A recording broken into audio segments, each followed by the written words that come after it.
Welcome to another Owner Finance Your Way to Freedom, one note at a time. I am so happy to be with you guys. My name is Dan Diaz. I am your host. For those of you who don't know me, I was born in Mexico City, raised in San Antonio, Texas. I began my real estate investing career in November of 2015. I knew nothing about real estate investing at the time, but I considered myself a problem solver and a solution seeker. First deal generated me over $80,000 in upfront profit. And guys, I was absolutely hooked moving forward. It's an absolute pleasure to be with you guys here today. It's been a little bit of a routine and a habit to be here Mondays at 5 o'clock Central Standard Time to answer your seller finance questions, owner finance questions, and all that good stuff. I'd love to get to know a little bit about you guys. So if you guys are listening, please do me a favor. And first, let StreamYard know that you are giving them permission to post, and then go ahead and maybe give me a comment and tell me where you guys are from, what city you're in, where's your market, and where you guys are watching in from. Good to see you, Bhaskar, VP of Group Growth. Awesome to have you. Mostly now I raise private capital to fund owner finance transactions. I teach seller financing as an acquisitions tool. And we still do buy as much land, single family homes, and small commercial assets as I can get to my little grubby hands on. We were just looking over a deal today in the Houston area, which was super, super interesting because it just shows you that you don't know what you don't know. I'll probably share a little bit about that later on. I consider myself an owner finance fanatic. I love a good dry red wine, stiff scotch, cold beer, good company, international travel, bloody red steak, and regular road trips. My beautiful wife and I have been married for nearly 3 years. No kids, thank God. No, we love the little rascals, but they're not for us, that's for sure. Currently have a red heeler for a pet. It's mostly hers. Super excited to have you guys on board. Don't forget to please comment and let me know what city you're in, where's your market. And of course, let StreamYard have permission to show your identity in behalf of the Facebook world for all of us to see. Why was this group created? I believe as the financial markets change, our survival will depend on our ability to swim these uncertain and tumultuous seas. Moving forward, I believe that acquiring properties with seller financing is going to be paramount to growing your portfolio and ours. What can you expect to get out of this group? I have made a personal commitment to use this platform to share our tools, experience, and skills to help you sharpen your own creative financial acquisition teeth. I want to make sharks out of you so that you can devour every opportunity out there. I will do this by creating an environment that brings great white sharks who are seasoned in this trade so that you can benefit from their experience as well as ours. Facebook user, Corpus Christi, Texas. I don't know who you are, but thanks for commenting for sure. If you guys are viewing, don't forget to let StreamYard have permission to share your identity in behalf of the world. And then just let me know where you guys are from, what city you're in. Corpus Christi for sure. What do I expect from you? Simple. You're going to hear this term often throughout the group, and it's not just a buzzword. It's not just something to say. I mean it. I expect you guys to be absolute sharks. So hail, what's up? Good to have you. Now, when I say sharks, I mean S, someone who succeeds mercilessly. H, someone who hates mediocrity. A, someone who accepts no excuses. R, someone who resolves to be action takers. K, kills your bad habits. And S, shares what you learn here. We've got a Facebook user from Arlington, Texas. How do you give permission to post, Zagla? There is a link if you go to the post, and it's like StreamYard, maybe Bhaskar or Sohail can post the link. But basically, it's a little link that you got to click. Andrew Gonzalez, I guess he figured it out because I can see his name, San Antonio, Texas. Bhaskar says link in the video post description for sure. That is the mentality of the sharks that I am breeding. A little bit about the group. It was started April 25th, 2020. We are approaching our 1 year anniversary. And to date, we have nearly 4,000 members, 3,898 to be exact. Sagla, Sohail went ahead and posted the link, facebook.com/StreamYard. Thank you for posting that, Sohail. My goal is to get this group to 10,000 members. And guys, I can't do this by myself. If you guys see value in me being here every single week to answer your questions, I beg of you, please invite your friends, real estate related friends, whether they're agents or flippers, rehabbers, buy and hold, wholesalers, anybody who's involved in the real estate investing side, and please invite them to join the group. Zagla, got it. I see it. You so smart, Zagla. We just bought a deal from Zagla, so that just shows that there are plenty of deals to be done here in San Antonio. Thank you so much. I'll let you know that it is being fumigated and deep cleaned as we speak. We're going to turn that into a profitable Airbnb for sure. So thank you so much for that deal. What else? What else? Why don't we get directly into the questions? You guys had a lot of really good questions today, or this week, I should say. And I want to go ahead and just kind of jump into those. Mr. Joe Swingle, he wants to know if there are any title companies that will close a VA sub 2 in El Paso. I don't know of any particularly in El Paso. If you absolutely want to contact in El Paso, I would suggest you reach out to Charles Hernandez and to Mike Llanas. I know they've done business in El Paso, but the entire state of Texas, you can close it in a different city, and it'll still be applicable to Texas. We close in San Antonio, and we do business in Austin, Dallas, Fort Worth, and Houston. They set up the mobile notaries and all that good stuff. So I don't know if you necessarily need somebody in El Paso, but if you do, I'm sure Charles can help you out. Mr. Rick Posos has a question. I got a question for the more experienced folks. I'm doing the 70-20-10 note structure. The buyer is an LLC. For those of you who don't know, I teach the 70-20-10 note structure in the 10-hour owner finance training. It's basically a way in which you can set up the first note to wrap your debt and the second note to wrap your profit and, of course, the down payment. So, for example, in his example, the first note was 70% of the sales price. The second note was 20% of the sales price, and it looks like you got a 10% down payment.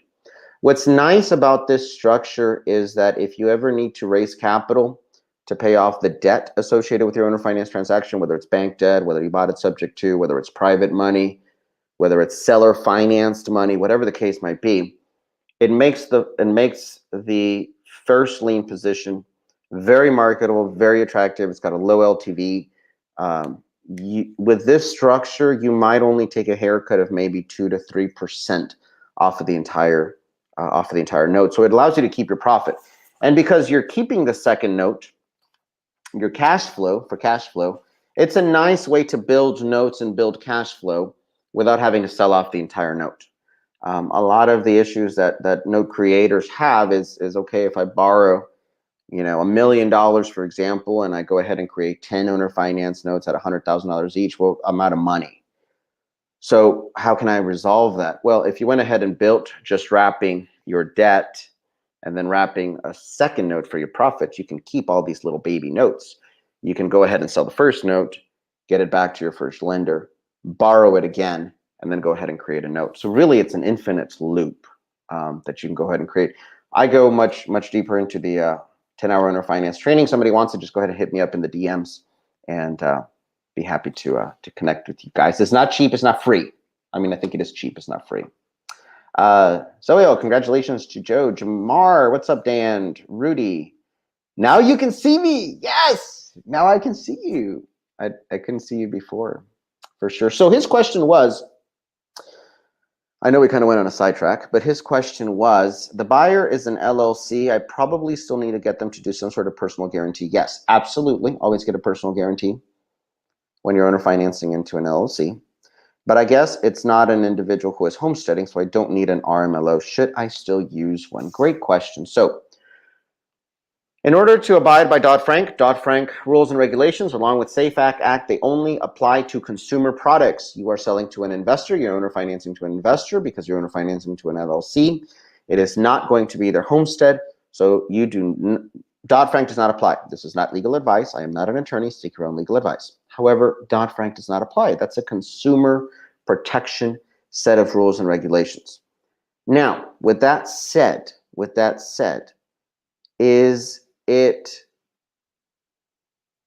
does it kill you to RMLO them? No, I would still do it. You still want to be able to make sure that they can afford the monthly mortgage payments. There's nothing wrong with that. It's not needed, but I certainly wouldn't tell you not to do it. It certainly would make the note much more marketable if you're going to go ahead and sell the note, but it's not needed. But it's one of those things that it certainly doesn't hurt it, for sure. So hope that kind of makes sense for you, Mr. Rick, on that. Justin Long, training was awesome. It's cheap too. I had a guy talk to me, and he has a little bit of framework. I didn't really know who he was. He just kind of heard about the training. He went ahead and bought it. He went through it entirety. And he says, bro, I'm a multi-millionaire that has focused on rentals all my life and a few flips. The training you're providing here, I would easily pay thousands of dollars. And I told him, like, should I send you an invoice? He's like, no. But anyways, it really is. And part of the reason that is because I don't make my money off education. I make my money off real estate. But I know the owner finance training, if you guys take it, can really, really do a lot for your business.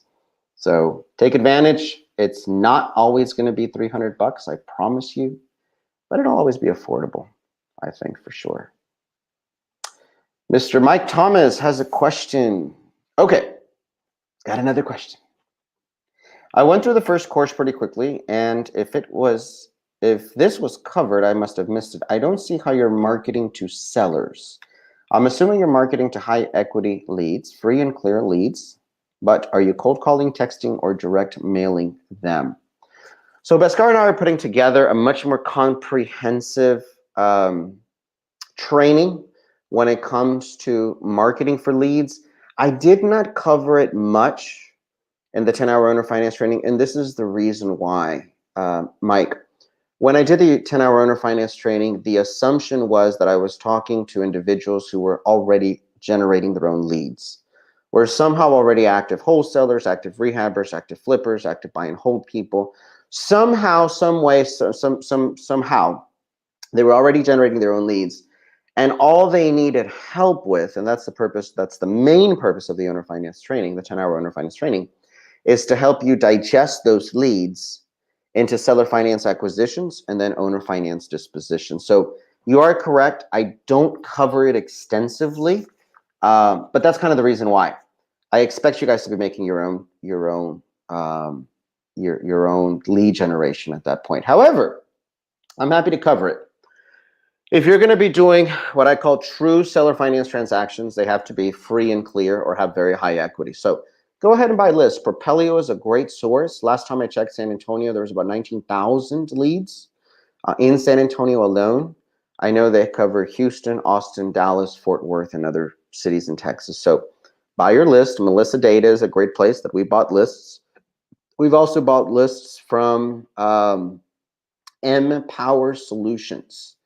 Empower Solutions also provides some great, but yes, it's free and clear leads. Now, my recommendation, and this is just my recommendation, is don't focus on getting 10,000 leads. You might not be at the same level that someone like myself or other individuals are. We're thinking at a totally different level. For example, right now I just acquired the name and contact information for every single registered real estate agent in Texas. It's about 160,000 leads. That's the volume of leads that we're mastering, that we're generating and buying, and we're able to kind of compute them. What I would suggest is go ahead and first figure out what your budget is in order to be able to market your leads.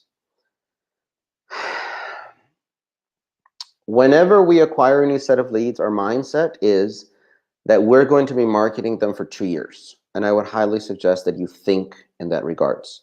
So how much money are you going to spend on each lead to be able to adequately market them for 2 years? We've got a marketing cycle where we will touch them a total of 16 times within those 2 years.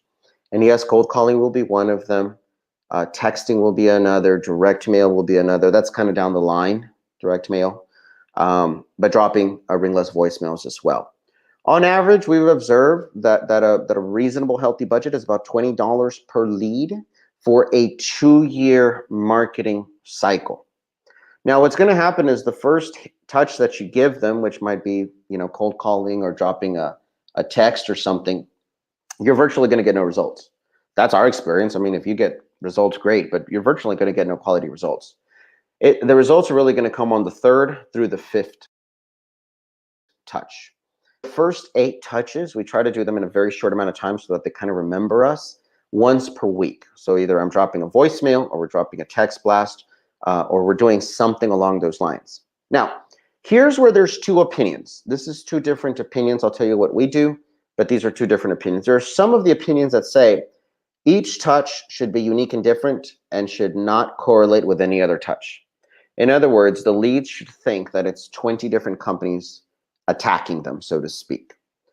The thought process behind that is, it's like, who are you going to go with, And the thought process is, it doesn't matter who you go with, I'm still going to win.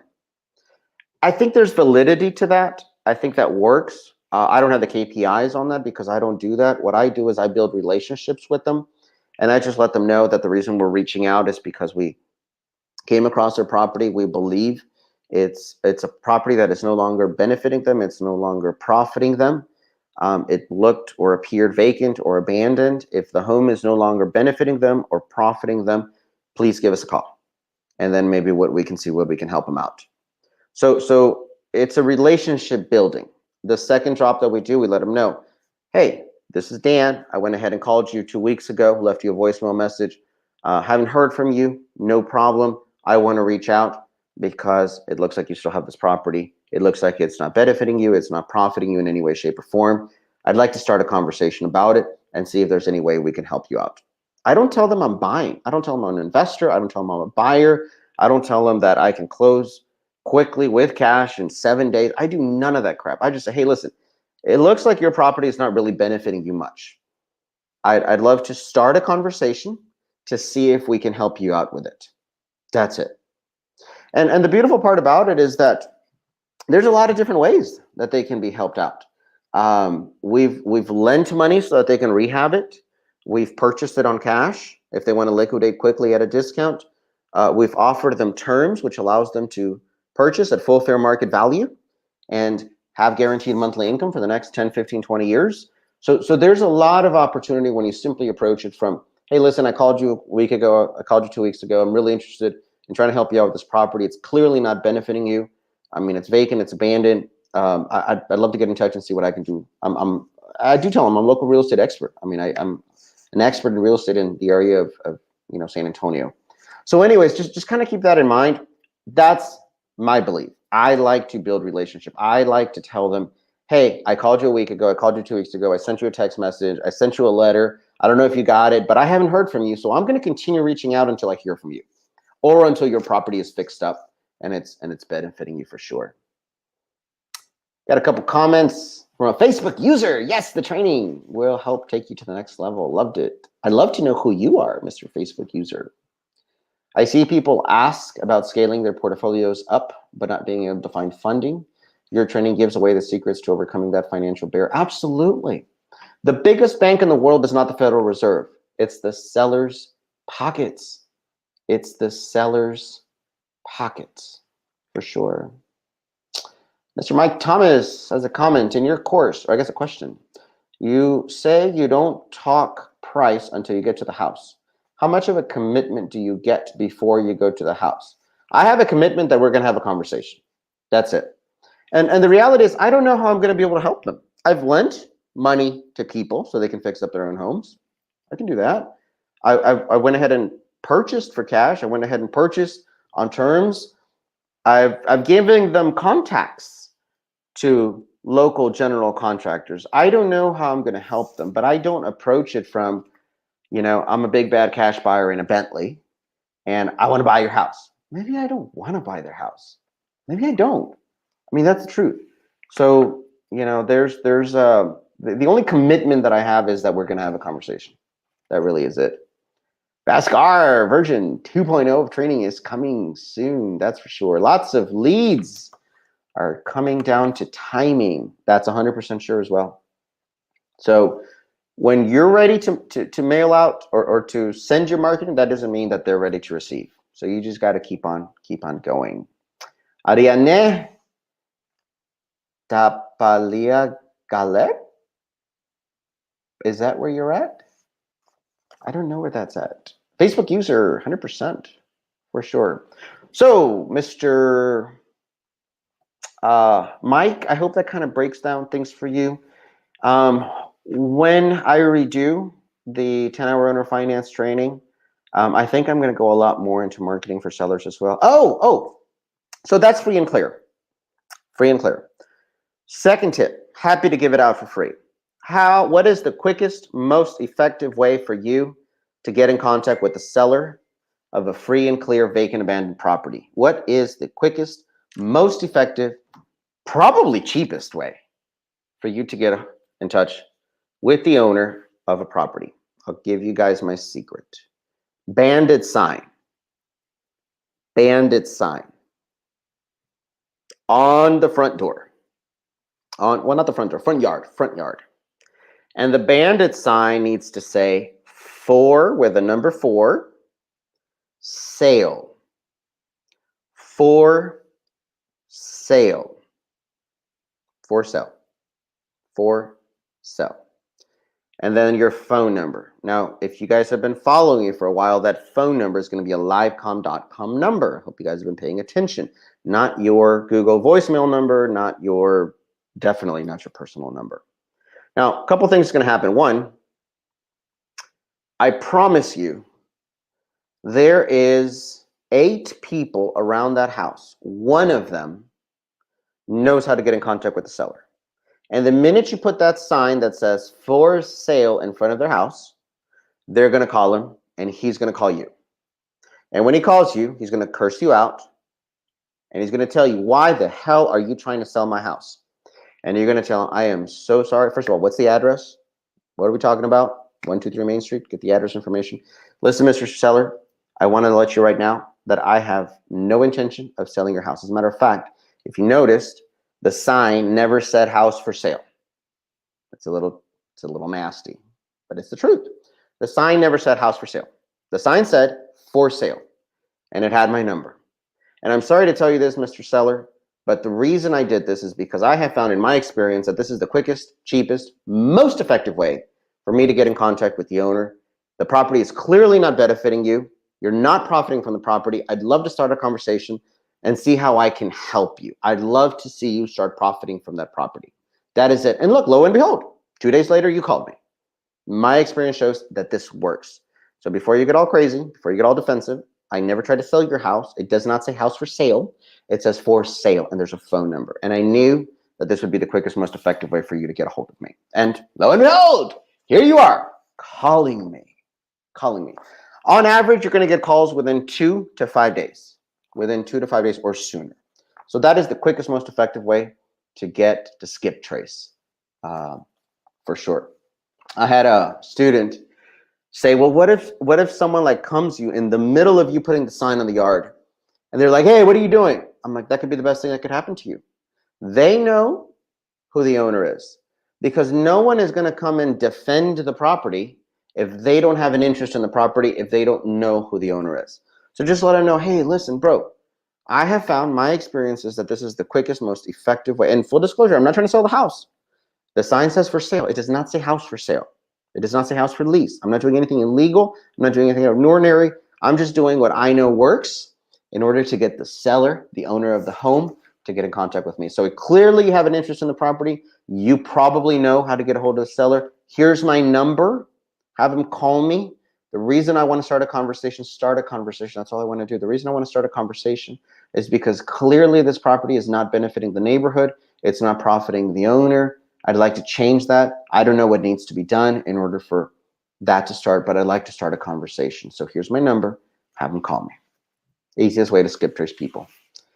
Now, if you're going after subject twos, low equity kind of situations, you can mail them. We've probably spent well over $20,000 on mailers, and I'm just going to let you know that that's not the most effective way to do it. It's not cost effective. You're going to be spending a lot of money on it. Whenever we do want to target whenever we want to target subject twos, we look for properties that are 5 years or newer, so newer build properties. And we just go ahead and go to the entrance of the properties, and you put a banded sign on Fridays and come back on Sundays and take them off. Fridays and Sundays, Fridays and Sundays. If you leave them past Sundays, you're going to get an HOA on your butt. They're not going to be happy. They might call the city. It just gets complicated. But if you drop them on Fridays and you pick them up on Sundays, you should be good. The banded signs need to say something along the lines of, we buy houses, low equity, no equity, or for example, need to sell, don't got equity, call me, that kind of situation. So that'll work pretty effectively as well. Hope that answers your question, Mr. Mike Thomas. Leslie's got a question. How would I provide a collateral to my private investor in a seller financing transaction where I am borrowing money for minor touch and holding costs? Touch-ups and holding costs. Well, first of all, how you do it is entirely up to you. I mean, I want to make that full disclosure. How you provide collateral, it's entirely up to you. What would probably be kosher is that you go ahead and give them a promissory note and a second lien position on the property. Second lien position on the property. Now, here's a tip. Here's the tip. If the seller wants a large down payment, what we do is we go ahead and get a hard money loan or a private money loan that's going to cover the down payment plus the rehab costs. We don't really rehab, but holding costs and minor touch-ups, like you said. And that allows the seller to get his large down payment. My private lender is going to be in first lien position, and the seller financier is going to be in second lien position. My experience is that most sellers don't understand what a second lien position is. That's just kind of the truth. They're unsophisticated. I don't go about explaining a whole lot to them. I just let them know, hey, listen, these guys are actually putting up money. You're not actually putting up money. As a matter of fact, you're receiving money. As I told you in the beginning, I don't ever put up any of my own cash. My cash stays in the bank where I'm getting a 5-to-1 bang for my money. I'm going to be borrowing this money to go ahead and give this to you. And because they're putting money into the transactions, they're now my money partners. They're going to be in a first lien position, and your seller finance note is going to be in a second lien position. So that's something that we've done in the past. I think that's something that can work for you. Other forms of collateral, we've used other notes as collateral. I don't know how many notes you have. I don't know how advanced you are, but just realize that collateral is just protection. It's something they can take away. I mean, if you have a title to a free and clear house, if you have a title to a free and clear mobile home, if you have a title to a free and clear property, this is the reason why it's always good to have free and clear crap, so that you can provide a collateral whenever you're trying to borrow money. So hope that helps, Miss Leslie. All right, we've got Ms. Rosa Tejedo. Real good question here. She says, have you ever bought a mobile home with seller financing? Yes, I did it 2 months ago. The sellers have a loan payoff of $28,000. Ooh, I don't like that. And they just want me to make the payments. The loan is not assumable, and they are renting the lot. Any advice? Okay, so here you are in a situation where you may possibly be purchasing, basically subject to the existing financing. I have never, nor will I probably ever, take down a mobile home on a mobile home park subject to. And this is the reason why. You have zero protection in this case. Why does subject to work in real estate? The reason subject to works in real estate is because you can take full ownership, full legal title of the property. That's the reason subject to works in real estate. You can take full ownership of the deed, of the property. It is yours. You can do whatever the hell you want with it. You legally own it. However, when it comes to mobile homes, you do not legally own the mobile home because it's personal property. It's a chattel loan. A chattel loan is an old French word that means personal property, I think. I don't know, but that's what it means. So you don't have the title. The seller doesn't have the title. So what are you going to be buying? You're just going to be making monthly payments, and you're going to hope and pray that the sellers, whenever you finish paying off these $28,000, will be nice and hold up their end of the bargain. And when the title comes to them free and clear, they give you a call and say, "Hey, Rosa, remember when we agreed to give you the title? Or here's the title. Want to come and pick it up?" If you can trust them to do that, bless your heart. Knock yourself out. I do not trust anyone to do that. So that's the reason why you really can't take, or you shouldn't take, mobile homes that are in mobile home parks, that are personal property, that are chattel loans, because you have no securitizing instrument that you can hold in exchange for you making the payments. Which brings us to our second problem. Second problem is that really you can't own or finance it. You don't own it. You can't own or finance it, right? I don't think you can even legally do a contract for deed, because the contract for deed says that you promise to give them the title or the deed when they finish paying. You cannot legally uphold that promise when you don't have the deed, when you don't have the title. So I don't think you can even do contract for deed if that's the route you wanted to take. So what are you left with? You're left with renting a mobile home. That is the only thing you can do. Which brings me to my third problem with all of this. You guys are probably like, "Oh my God, Dan is full of problems today." Well, yeah, there's a lot of problems when it comes to taking mobile home subject to when they're in a mobile home lot, when they're in a mobile home community. All you can do is rent it. I personally do not like to, nor do I do it anywhere, rent mobile homes on mobile home lots.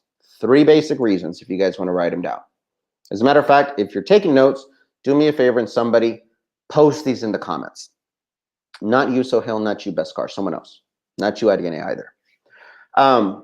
First reason that renting sucks, renting mobile homes and mobile home parks suck.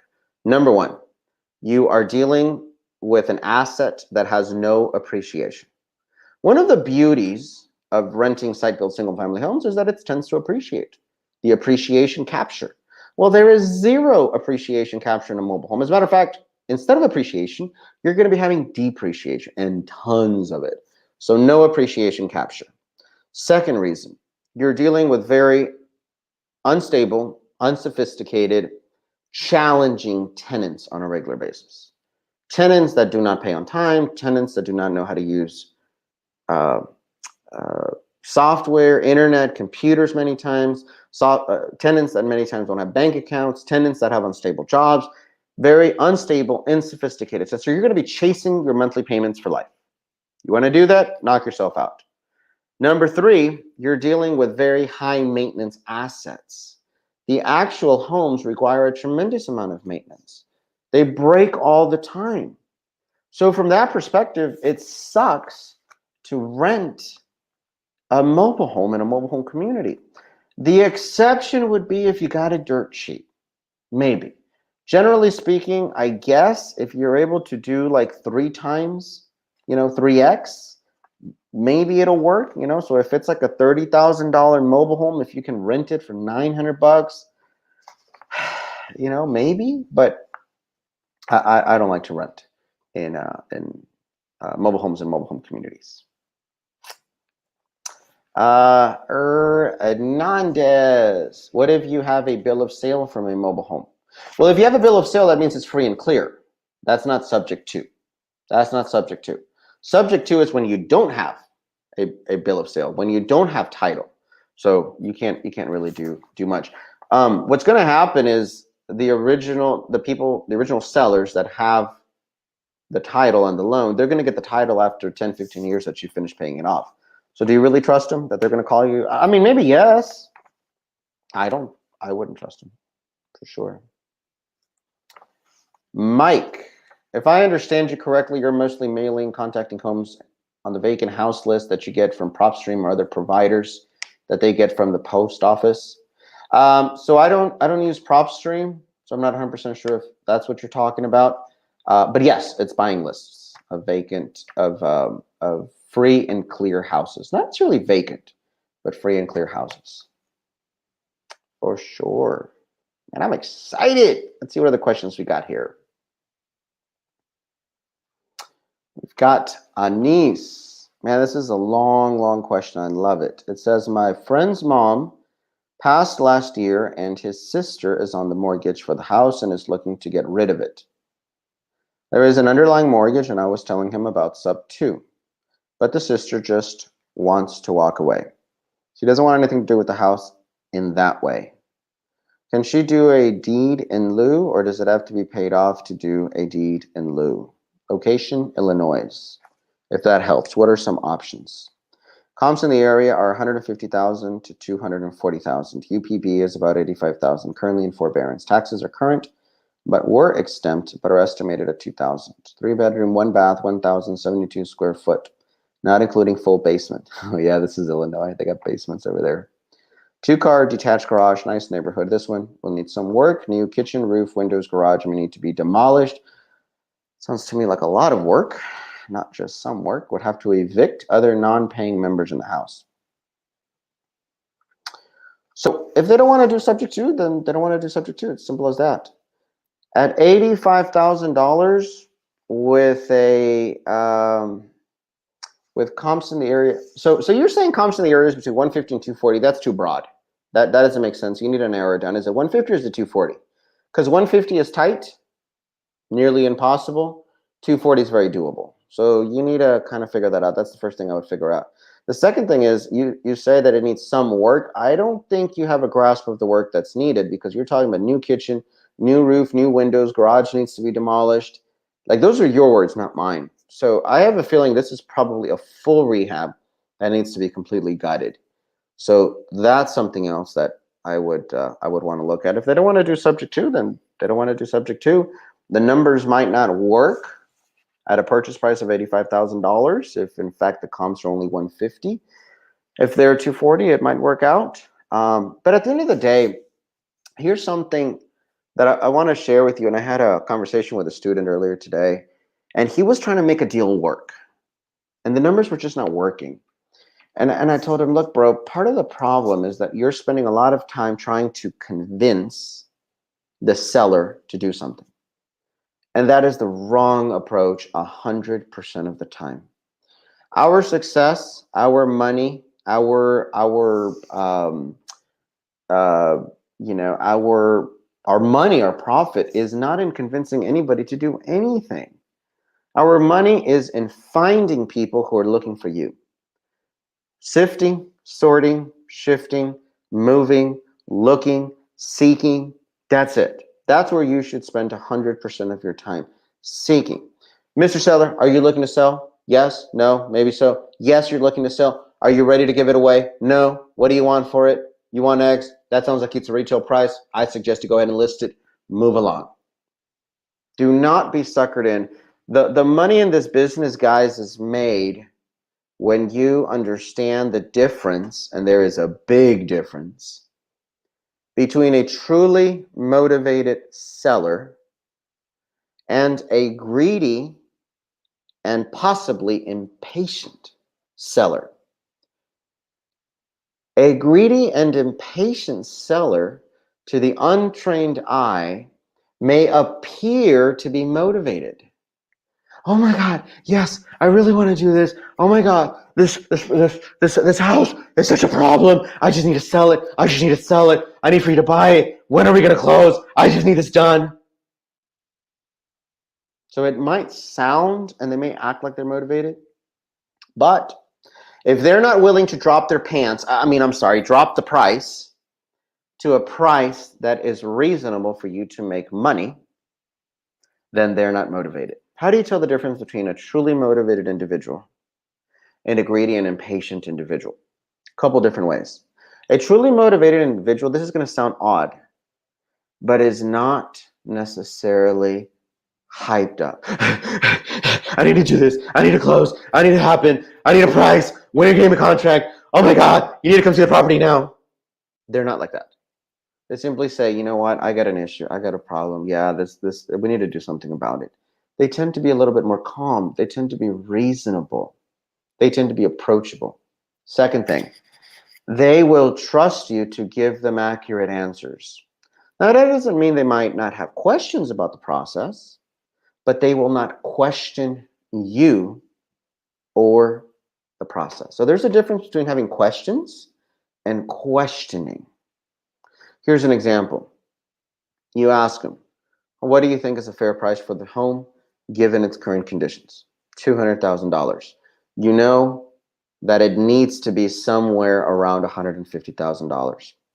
Well, listen, Mr. Seller, I just want to let you know that $200,000, it just might not be achievable if you truly want to sell as is, where is, how is, in a expedited manner. I think that a price point more in the 150 is more reasonable and it may be more successful. Does that sound okay to you? Does that sound reasonable to you? A greedy and impatient seller will say, nope, 200,000, not a penny less. But I need to do it now.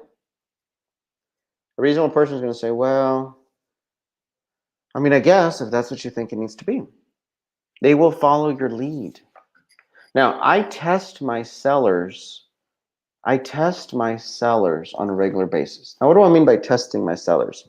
I test them to see if they're truly motivated. Are they willing to follow my lead by the appointment? So, for example, I might tell the seller, well, listen, Mr. Seller, I'm taking a look at my calendar right now.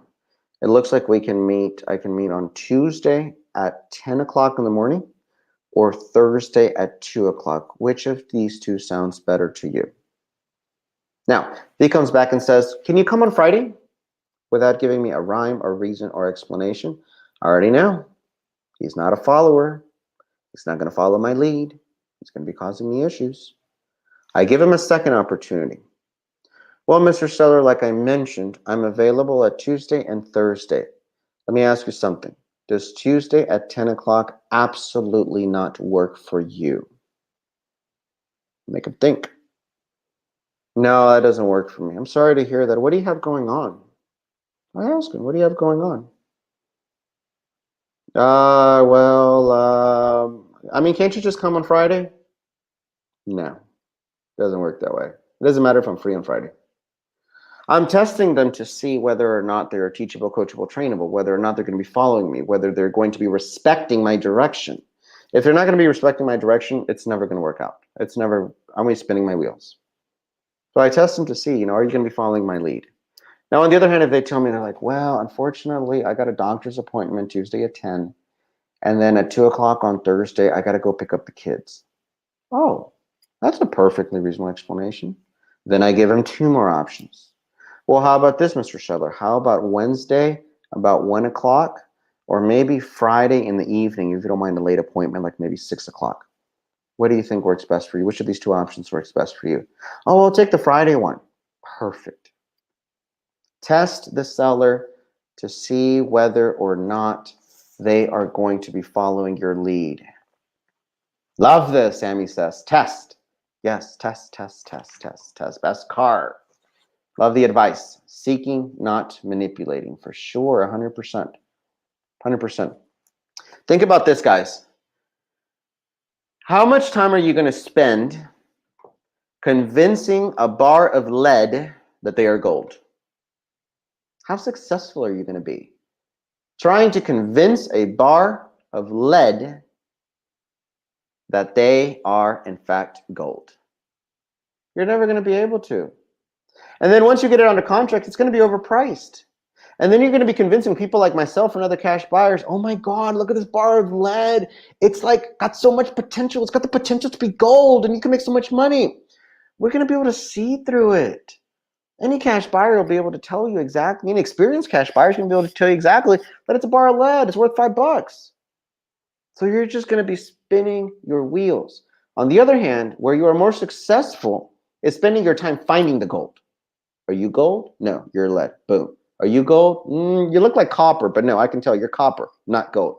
Are you gold? No, you're silver. Boom.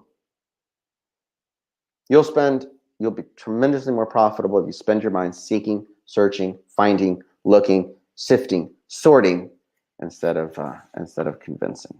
So going back to the original question, they don't want to do subject to, just go ahead and do a cash price. But just let them know they might have to bring money to the table to make the deal work. I mean, that's just kind of how the numbers end up kind of falling. Got a question from Justin. Mr. Justin, let's see here.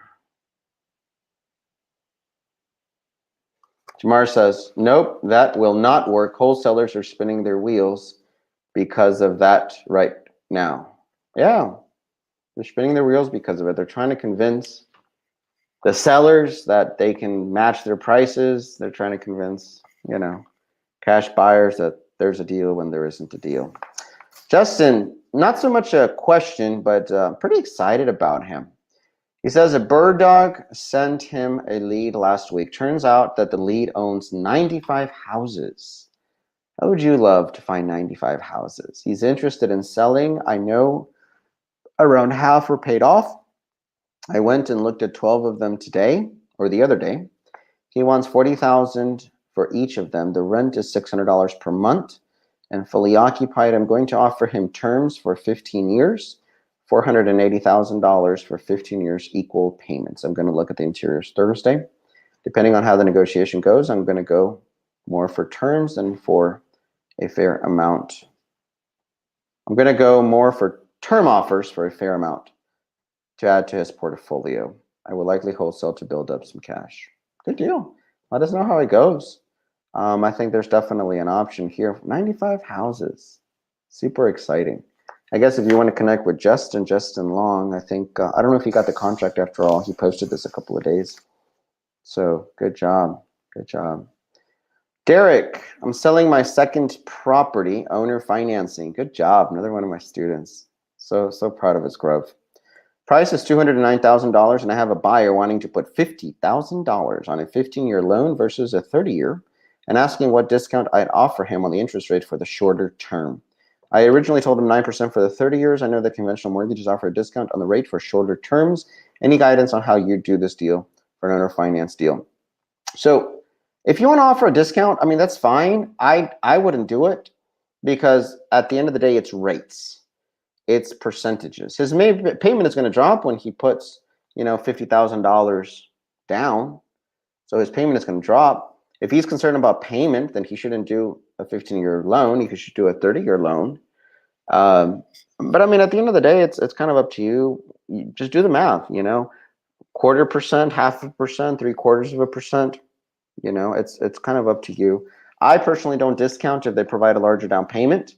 I just show them the math work, and I let them know how much they could save doing a 15-year mortgage.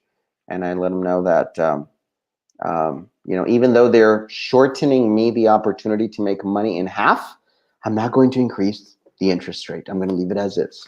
So sell the sizzle, not the steak. Justin says, working on it. Met with him Saturday to look at interiors. I'm scheduling a call with him tomorrow or Wednesday. Awesome. Let us know how that deal goes. Guys, it's been an absolute pleasure being with you guys. Those are all the questions that were posted this week. We've got Bhaskar and I and Sohail, and now Ariane has joined the Facebook group leadership team. We are working on some amazing things for you guys. When I started this group back in April of last year, I had no idea how much need there was for guidance when it comes to seller financing, owner financing, node creation, mailbox money, negotiations. But this year has been so tremendously insightful. And I just want to let you guys know that we're working on some pretty awesome, exciting things that you guys are going to benefit from. And I don't want to give you guys any details yet, but continue inviting your friends. You want to say thank you to me and to the leadership team here. Invite your friends, wholesalers, rehabbers, flippers. If you see value in me being here, if you see value in the group will always be free. That will never change. But it absolutely needs to get the word out. And it's my personal goal. I don't know, maybe I'll throw a big old party when we reach 10,000 members. But that's my goal, and I can't do that without you guys. I hope you guys have an awesome week. Continue posting your questions in the group. Continue posting your deals in the group. Continue posting your issues. And together, we're going to find that freedom is attained through owner financing. Look forward to seeing you guys tomorrow, next week. You guys have a great one. Take care. Bye-bye.